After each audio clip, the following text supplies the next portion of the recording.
Hey guys, Kanan here. Um, just wanted to. I don't need to do an introduction. You guys know what's going on. I have limited time here, so I'm gonna start this off with little viewer interaction. I'm gonna pull out three knives here. One, this jacked Benchmade 910. My friend AJ over at Jack's Blade Works did for me. I'll do a video, I promise. A Loverletto and a Kershaw Chill. Now, personal opinion by you, because everybody's going to have a different answer. What do you think is the best defensive knife out of these three? Now, most of you probably picked the Benchmade 910. And by my philosophy, you'd be wrong. So go ahead and pick another one. Now, I'm guessing most of you, just to guess by what I've seen, most of you probably picked the Loverletto. And you'd also be wrong by my philosophy. It's actually the Chill. Look at this wave, dude. It's the best wave I've had that I've owned, actually. And I kind of did this. I just pull this out of the pocket, flips open, it's ready to go. Unlike these two. I've got to pull it out, readjust my grip, and I'm here. When I pull this out, it flips open. I'm in pretty much any kind of grip I want to be in. Depends on which side I happen to be carrying it on. So, now that you guys have seen that, I'm going to go into a little bit of a story mode. By the way, this entire video is just my opinion. You guys can have your own opinions, and go ahead and comment, because you could change my entire perspective on everything I say here in one sentence. Yes, it's possible. I'd like to hear what you guys think. Story mode. So, I was at my local shopping mall, which has a knife store in it. So, the lady goes in there. The lady who owns the place knows me, so I go in there. We say hi. She introduces me to a guy who loves knives. No, she's like, "Oh, this is the only person I've seen like you." I'm like, "Yeah, thanks." So, anyway, we introduce each other, and of course, like every other knife guy who happens to meet another knife guy, would do a pocket dump. So, I do my pocket dump. I lay all my ADC out on the table, which go see my ADC videos if you guys want to know what that is. I can't speak for some reason. I'm sorry. And this is basically all he has for his pocket dump. Something like this. I mean, he's got a lighter on him, but that's pretty much it. So, he asks me what I have as my defensive knife. And I say my Kershaw Chill. Just happened to be rolling this that day. And the guy chuckles at me. And I said, what's that all about? He said, well, that thing's puny. How can you have this as a defensive knife? I'm like, well, let me see yours. So he puts this back in his back pocket. And I say, alright, I'm a threat, go. He reaches in his pocket, pulls out the knife backwards and upside down, fumbles around with it, gets the lock that happened to be down here, disengages it, fumbles on the button twice, and then finally deploys it and gets into a defensive position. Now it was kind of my turn to chuckle. He's like, well, let me see yours. So I throw this back in my pocket, ka-chow, it's out. With thunder and lightning and brilliance. And all that the Kershaw Chill has to offer. This isn't my favorite knife, mind you guys. This isn't a raving video about this knife. It's something totally different. Now, the guy looks at it and he notices there's a wave on it. I'm like, yeah.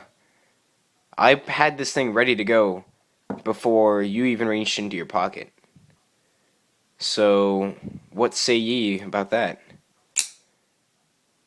And he said, well, what are the chances of somebody attacking me with a knife? You know, if somebody attacking me, I need to defend myself with a knife that quickly. And at that point, it just seemed to me like he was taking away his entire reason to carry a defensive knife. Plus, I think he kind of went into the combat realm as well. So, let's go over my view on defensive and combative knives, to be grammatically correct. These are two totally different knives. Put it this way so the pocket clip doesn't angle it. This is a defensive knife, in my eyes. In my eyes, this is a combat knife. Even though it can be deployed very quickly, all I need in a defensive knife is speed and strength, for me. Some reach as well, but the blade to handle ratio is amazing on the Chill. So that's why I like how small it is. I'm okay with it being this size because the blade is, to be honest, the same as a stiletto. There you go. Let's match it up cutting length for cutting length. It's pretty much the same, although the tip is flattened on this one, so basically the same. Now this, for a combat knife, it doesn't need for me to be deployed as quickly. The main priority doesn't need to be speed, for me, in a combat knife. I just need the strength and the longevity. The Chill wouldn't take half the stuff that this Benchmade 910 as a combat knife would take. The same kind of beating or use or ow, that freaking hurt. You guys know what I mean. So, back to what he was saying, what are the chances of somebody attacking me that quickly? Well, what are the chances of somebody attacking you at all?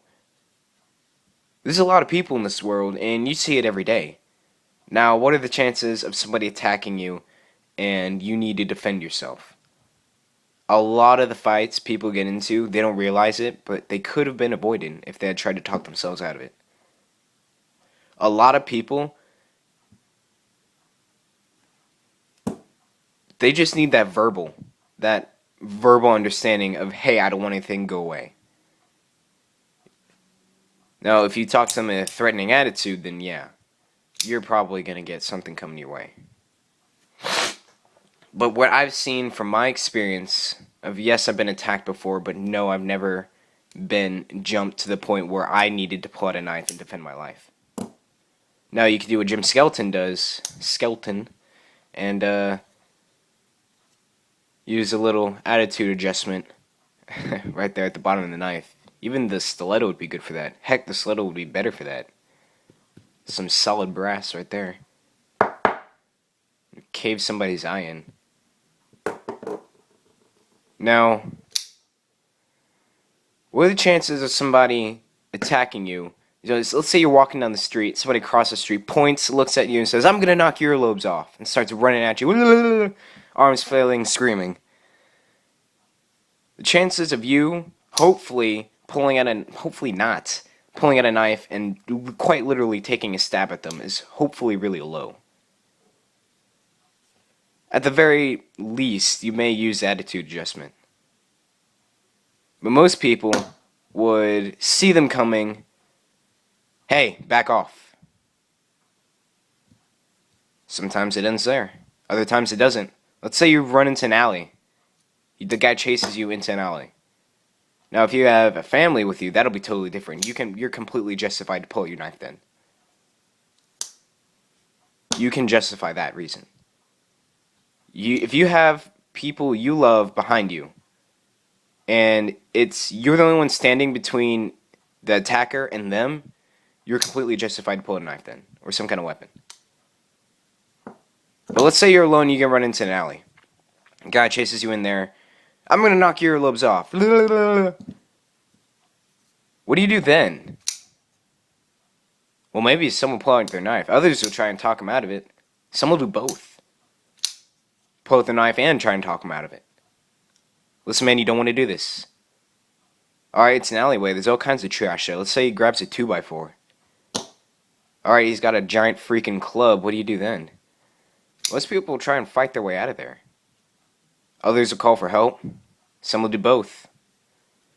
Let's say you hurt the guy. Now that's like, I've been narrowing it down to the least likely to happen, down to the very point of why we carry a knife. What if you hurt the guy? What if you kill him? I'm just saying him as a neuter. It could be him or her. Everybody has a right to be crazy. Not right, but everybody can be crazy. Alright? How would that look in court if you had a stiletto on you? I mean, really.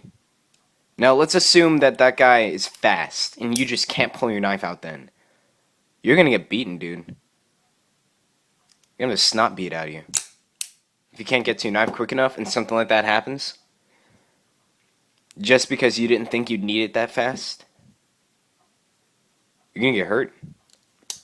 I can tell you that right then. If somebody's coming at you with a 2x4 and you got a stiletto on you, you're not fast enough, your muscle memory isn't acute to the point to deploy your knife when you need it, you're gonna get hurt. Now, how is that gonna look in court versus the one guy who defended his life with a chill versus the other guy who defended his life with a stiletto? Now, in the public's eyes, from what I've seen and experienced from EDC use and just pulling this thing out, most people will see this as a bad guy knife. Modern media has pretty much taught us that most bad guys will be carrying something like this. So chances of having the case turned on you is pretty high. By my philosophy, by the way I see it. Maybe less so with this. And who knows, maybe even less so with this. This thing's colorful and fun looking. That's a joke, but in all seriousness, I mean really. Leave your guys' opinions in the comment. I'd love to read them. Like I said, you could change my entire opinion in one sentence, so don't be afraid to get your 2 cents out there. Alright, I'm gonna go do video on this now. I'll see you guys later. Bye.